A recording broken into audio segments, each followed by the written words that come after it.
Well, hello and welcome back to the Village Online. We are glad to have you with us for another interview, the second half really, of Matt Neylon.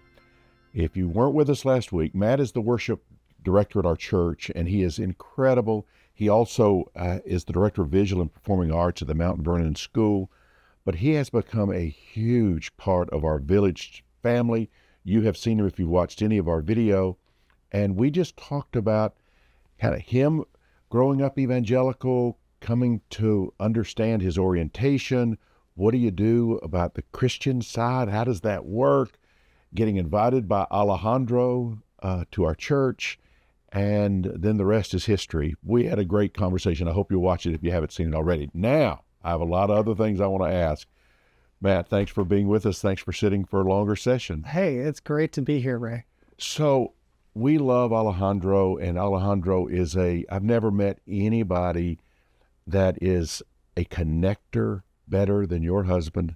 Truly. He is also one of the finest Christians I have ever met in my life. So you two fall in love. Somehow y'all decide that you are going to get married, and your family was overjoyed. Is that how it happened? Not quite. No. Talk to us. Tell me. So, we had a really cool relationship because we kind of took things slow in the beginning, Well, you did have your head on his shoulder one of the first services at our church. Yeah, we did meet, and I will be honest, I went on a quick 3-day cruise with two of my best friends, and I said, I might have found, the guy I'm going to spend the rest of my life with. And they were like, you met him two days ago. But we started dating about a month after we met, and then he's an adventurer. I mean, I'd never been as many places with him. I mean, let alone on a weeknight, we might be going to the Atlanta Ferris wheel or to iFly or to a dinner party somewhere. It was all over the place, but also international travel. Right. We were going all over the world and trying things, and I was like, oh my gosh, I know I'm swept up with this guy emotionally, but is it just like all the stuff and all the places we're going? But it's what really, really attracted me to him was just what you said. He has this ability to, in such an authentic way, not only connect with people, but steward a relationship. I really struggle, to keep in contact with people and maintain the relationship. And he has somehow the ability to text and message and Facebook and Instagram and just stay connected to all these folks, which is part of what made our travel so exciting, because everywhere we went, he knew 10 people in that city or that country or that part of the world. And so we always had someone to connect with and people to talk to. And the conversations tended to revolve around this work in LGBT and church affinity. And the more I got to listen to him talk to other people, because it's one thing to hear someone's story. Typically, someone will tell you their story once, but you hear them tell their story to multiple other people multiple times. And it's almost like going back over the coloring page and shading it in more and more. And the more details I got, the more I realized how important his faith was to him. Yeah. But that he had no judgment of other people's faith or wherever they were on their journey. And that was so foreign to me because I was always a part of worlds where you had to prove, this is how much I know the Bible and this is how serious I am for the cause of Christ. And and the way really the currency you used to prove your Christianity was kind of trying to convert people all the time, Right. Getting them 1 inch closer, that kind of Mormon missionary style of oh yeah, I'm building a relationship with you, but my ultimate goal is to convert you to my brand, Christianity. And he never did that. He wanted to hear people's stories. He wanted to share his testimony. And wherever someone was on their faith journey, or if they had no faith, he was genuinely accepting of that and didn't have an agenda for other people, which was kind of the first example I saw, very serious example of somebody who just was truly accepting of where others were in their faith. That's amazing. So the love story gets deeper and deeper and deeper. And are you aware of, on the home front up in Illinois, that this maybe is going to come to a head at some point where it's not going to be received well by your family? Yeah, so I had come out to my family after I met Alejandro and just as I had started coming to the village. And they were very loving in the coming out moment. We love you. We want to make sure we love you. And my brothers iterated the same thing. But I kind of had this feeling in the back of my mind that and we'd had some conversations about marriage and it wasn't God's plan according to them. And so I knew this wasn't going to go exceptionally well. I did have some hope that maybe, the more time we gave it, the more they could warm up to the idea. The truth is, I couldn't even entertain the idea of being gay and Christian until I was 30. Right, right. And that was my story. Right. So the idea that they would warm up to this, in a matter of 2 or 3 or 4 years, maybe was a little crazy on my part, but we did tell them we got engaged, and we got engaged when we were in Italy. So I waited until we got home because even the night, sometimes you want to call your parents that night. And I had heard my parents' story of their engagement, and they went to, my grandmother's house that night. And there's kind of a funny story about my grandmother saying to my dad, "Oh, my baby," and running in the back room, and my mom going, "Oh, does she not like me?" When the truth was she was on the phone with all her friends telling them. Right. I knew that wasn't going to be our story, and that it was going to be more of the "Oh, my baby," and maybe not, calling all our friends not excited. And so we got back to New York. It was my birthday. And I called them and they said, "Happy birthday." And I told them we're engaged. And very politely, the response was more like, "You must have such good memories. That must have been a really special moment for you." You mentioned we're from Chicago. We're very Midwestern, very kind, but not accepting.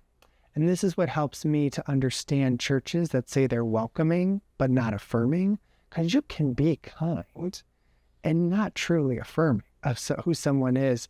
And that's kind of the way it was. And we had some conversations, and eventually there was a moment where we went to visit, and there was a conversation about, we're not going to be at the wedding, and always done in kindness and always done in a way that was really sweet. But nevertheless, it was hard going through planning for a wedding.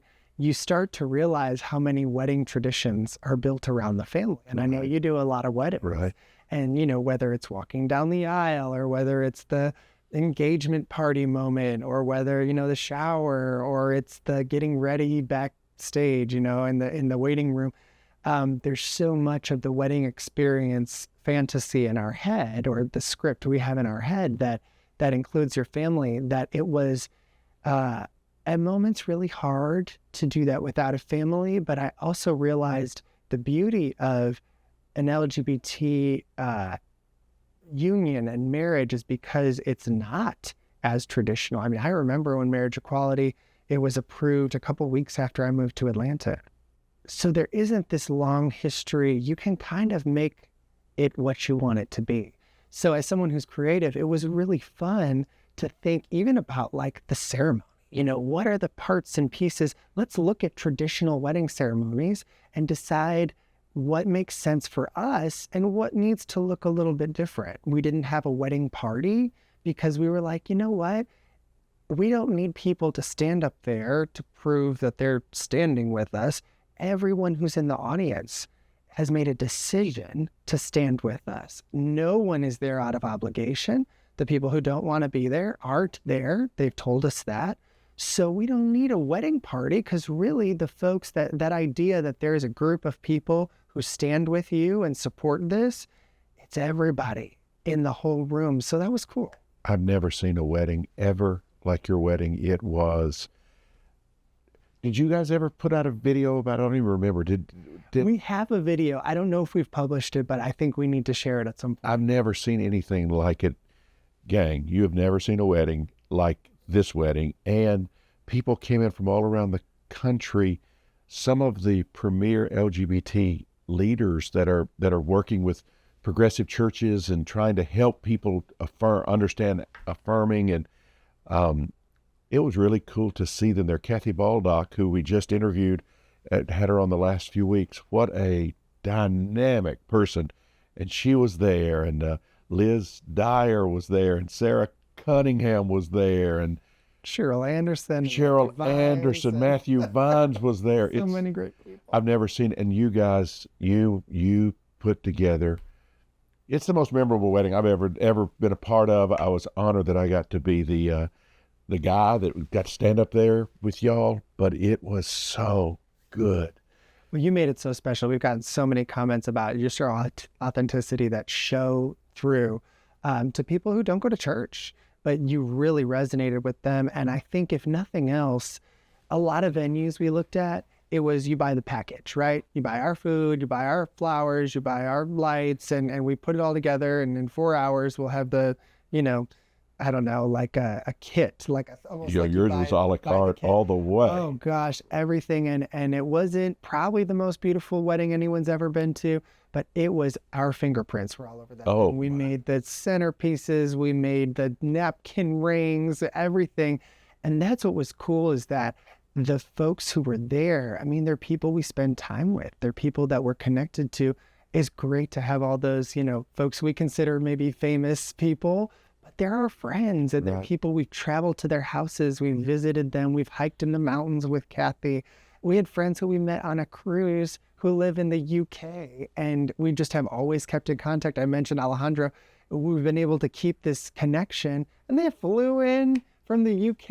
I mean, it helps that they work for an airline, so they could jump on a flight, but it was just a moment where you start to realize, I've been to a lot of weddings. I mean, as a piano player, I've played a lot of weddings. Right. And there's a lot of obligation that comes with weddings. And when there's no obligation, like I said, there's nobody that's there because they feel they have to be there. There's no parts of the ceremony because you feel like I've got to have that part of the ceremony. You started with a blank. It's just like you created it all.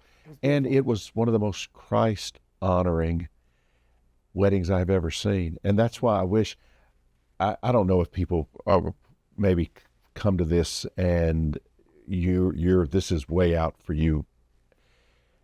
And I just wish I could get you to understand that the Spirit of Christ is so a part of who Matt is and who Alejandro is, and it just comes through, and it's just the most beautiful thing. And when some people, they can't get their minds around, but there's these verses, and if I understand these verses right, and it's like, the Bible says the letter of the law kills, but the Spirit is what brings life. And I'm telling you, it was one of the most life-giving, Jesus-honoring, Spirit-led things I've ever been a part of.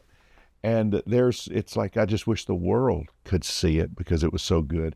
And I hope if you're at that place and this is all new to you and it sounds like it's just stay with us. Just stay with us for a little while and get to know the Matthews of this world and see if the Spirit of Christ in you doesn't resonate with the Spirit of Christ in him, and see. It's a beautiful thing. I'm sorry to digress, but it's something I never thought I would have necessarily. There was a point in life when I started to realize I was gay, and I just thought this isn't going to be a part of my journey. But what's amazing about Scripture, and when you can really accept who you are in your faith journey at a place like the Village, the Scriptures, and we would love to share any part of our ceremony, script, anything with anyone that it could help.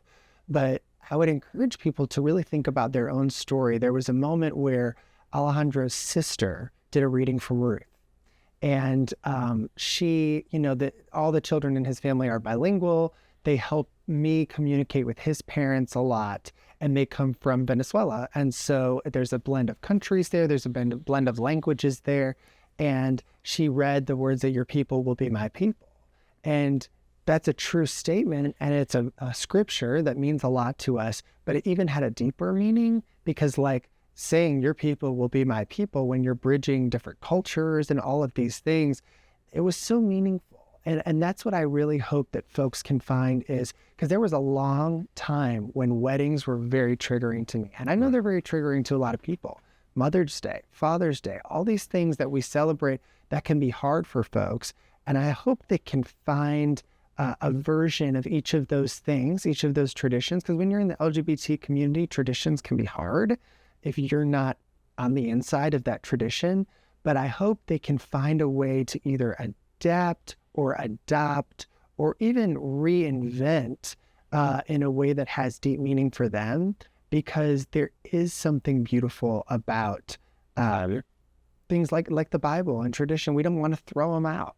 Some folks are like, throw it all out. And I think the beauty of a place like the Village, the beauty of, maturing in who you are as a person in your relationship with Christ is figuring out the marriage of those things. I love Bob Ross. I love watching him paint and blend colors together and realize that there's no black and white and this and that and this is all wrong and this is all good. The way you blend the pieces of your identity together are part of the best. I don't know. It's what makes life worth living. That's beautiful. Now, you guys have just bought a house. Yes. How has that been? It's a hard market to be buying a house in, but again, God really showed up in a cool way, because I just really wanted to we'd thought we were going to extend our lease for 6 months. We had to re-up in January, and we had faith. We just said, okay, we're going to do 6 months instead of 12. And by July 10th, we better have somewhere to go. And so in March, April, I was on Zillow, like you do. And it said, click here if you want to see this house today. And I guess Zillow on the back end connected us with some realtor named Donna. We love Donna. And she said, you guys want to go out? And we started looking at house after house after house after house. We sometimes saw 10 houses in a day. And within a month, we landed in this place, and we kind of had some things we were looking for. It wasn't real specific on the location, wasn't real specific on the type of house, but there were some things that we wanted to make sure we could entertain, have a space, an open space to entertain, or, just little things. Everybody has their things. And we walked through this house in about 30 seconds. We didn't say anything to each other. He was looking at me, I was looking at him, and he came in the kitchen and put his head on the counter. And the realtor goes, Donna says, what's wrong? And he goes, oh, I'm about to spend a lot of money because I think this is the house. That's so good. And without even saying anything, we both knew that was the place for us. That is wonderful. So you've been in the house now a month or two? It's been about 2 months. We moved in on Cinco de Mayo. Actually, I remember the day because Alejandro's family all showed up to help us move. And that's been a really cool journey of like them really growing. Because that was out of their comfort zone, mom and dad. That was different, right? We really didn't know if his family would show up to the wedding either. And that's not my story to tell, but as the son-in-law, seeing my, in-laws walk in during the ceremony and this kind of like joy and relief that was really, and they took pictures with us, and it was a really beautiful moment. And then, less than 6 months later, they're packing up the trucks and helping us move into our new apartment. Beautiful. We're cheersing on moving day. It just shows that everybody is on a different journey, and that God's timing is perfect. You seem like, please tell me if you seem like you're not holding bitterness or anger, that you're trying to extend grace to family members that are not there yet. Yeah. But you're not letting it control you. You're not dominated by it, but you seem like you've set them free. Yeah. I think I used to wear these bracelets, fully relied on God, frog. Right. And it was the I'm sold out to Christ sort of thing. But I think when you realize, maybe mom and dad aren't going to be there for everything. Maybe brothers aren't going to be there for everything. And you have to lean into your relationship with Christ, your relationship with others. You learn what fully relied on means. And it really means you need to rely on those folks who are the hands and feet of Christ in your life in that season. And so that has been really beautiful. I also realize we have so many supports in our lives, so many people who are bright lights, so many people who accept us fully and wonderfully and go above and beyond to show their support. My boss sent me a Happy Pride text on June 1st to say, Happy Pride Month. And I started to tear up. I never in my life thought I would have a boss, much less at the places I was working, send me a message like that. So really leaning into that and truly accepting. I think the peace of Christ is truly accepting and loving people no matter where they are.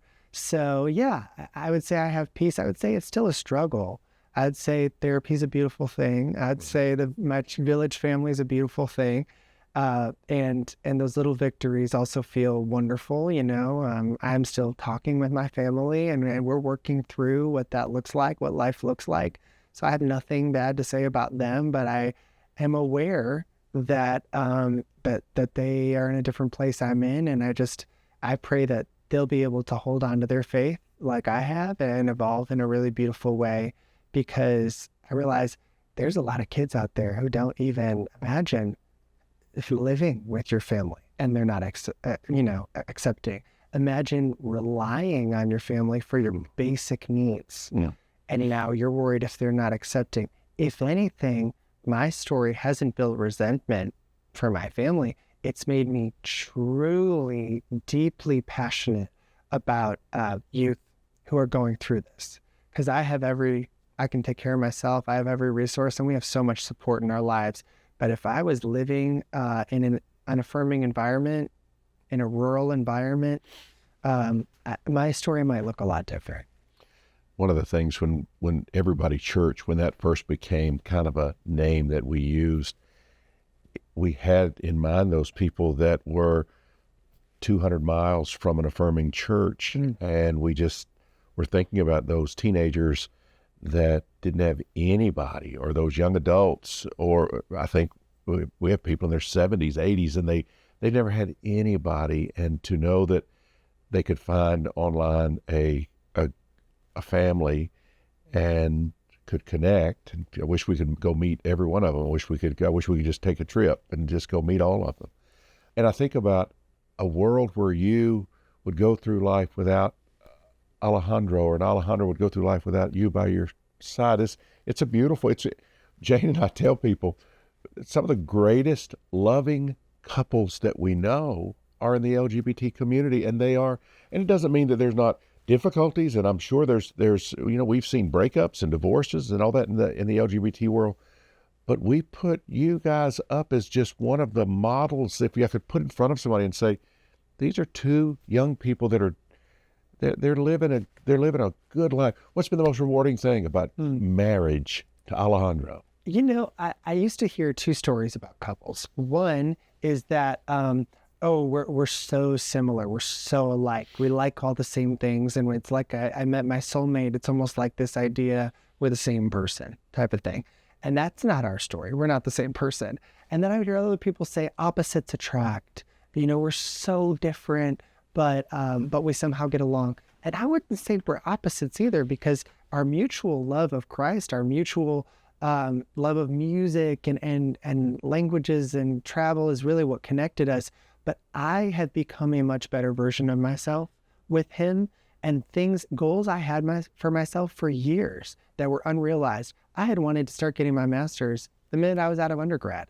He's really the one that helped me, gave me the support. So you're better. You're better. You feel like he brings out the best in you. And he would say, when we have guests over, I might come home and, so-and-so's over. They've been here for 30 minutes. They don't have a drink in their hand. You didn't even get him a glass of water. and he would say, Matt's the hospitality one of the two of us. Right. So I truly think it's not so much about being opposites as much about making each other better. Yeah, complementary in a way, yeah. Yeah, we've really experienced that. I know I am a better person because of him. I feel that way about Jane. I feel like she has made me a better human being. Knowing her has just made me a better human being. And I see that with you guys, that you feel the same way. We love hanging out with y'all. We love it. So you love your job. You love what you're doing. You are still acting some. I saw you in a play last year in your underwear. I got to tell you, that was a little bit bizarre. Sitting by my wife, and it's like, I think Matt's standing there in his underwear. But it was an amazing production. I wish you would do more, because it was a great play.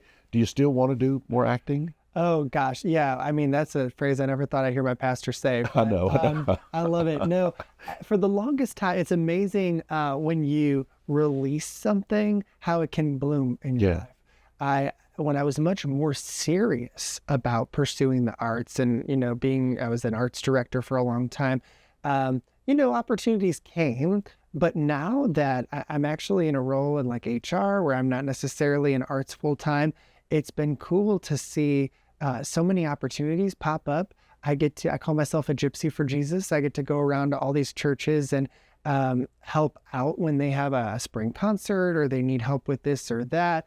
A friend of mine, there was a theater in town that was struggling with cash flow in the summertime because it's the off season. And we said, let's do a one night only, kind of fundraiser. And my best friend Rachel came in. We put together that show in about 24 hours. Blew my mind. And sold out the venue that we had. So it is really cool. You mentioned kind of like an ease and a peace when you relax into who you are. And I'm not into all of, too much new age stuff, but there's something about that flow state when you're really where you should be and when you're really living, another buzzword, but your authentic truth. Right. When you're being you, a lot more beautiful things come your way. And it's been cool to have all these opportunities to, record and perform. And I hope more of that. But right now it's really just for fun. So when I think about your hopes and dreams for the future, it's just for it to be a natural flow into those things that you have been doing thus far. Huh. I've realized I have a friend named Nikki, and she always says life isn't linear. And she's got a really cool story about her non-linear trajectory of a career. I thought for so long, I knew that I was going to be this music teacher for an elementary school and then a middle school and then a high school, and that was going to be my career.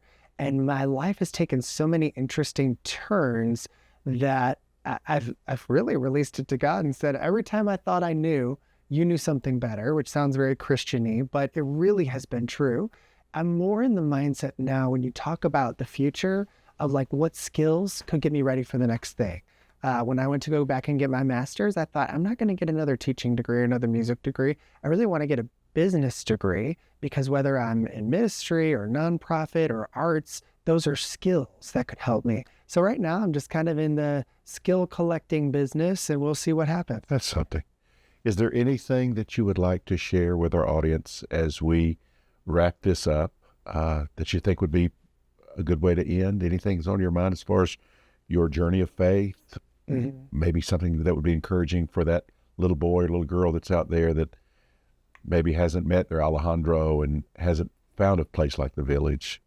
If you feel yourself running too hard in one direction, look around and ask yourself why. There was a long time in my life when I was trying to achieve, especially in my career, pushing harder, working more, faster, and really running in this way. And I see a lot of LGBT people doing this where I can't reconcile that piece of my life. So I'm going to turn that off and I'm just going to focus on this. Life is full and colorful and beautiful, and your life should be able to be, you should be the same person in every room that you walk into. You shouldn't have to be one person here and one person there. And I was that for so long that I would just encourage folks. You can't see what you can't see, but you can notice when you're getting tired, when you're running so hard, or you are just mentally, emotionally exhausted. Take a second to just ask the question, what's missing? When something triggers you, makes you upset, or if you've turned off a piece of yourself and you said, I can never have that, or I can't be a Christian and be gay, or I can't be gay and a Christian. I've just seen so many people in my community throw out one piece of themselves, whether it was their faith and religion, or whether it was their sexuality, to pursue the other piece. And you really can have it all. Christ came to bring life and life to the full. And I just wish a full life for those watching, for those at the Village. And I hope that everyone can take a breath every once in a while in this hectic and chaotic world to ask the question, what am I avoiding or what am I running from? Because I learned a little too late. I wish I had learned a lot sooner that I don't have to choose one thing over the other. I love that. thank you for joining us. Matt, thank you for being a part. This has been delightful. I hope if you don't know Matt, come to our church one Sunday. I'd love for you to get to meet him. And thank you for watching. We're going to be doing more of these interviews. This was a highlight for me, and I can't wait till we see you again. Thank you for being a part of our Village Online community.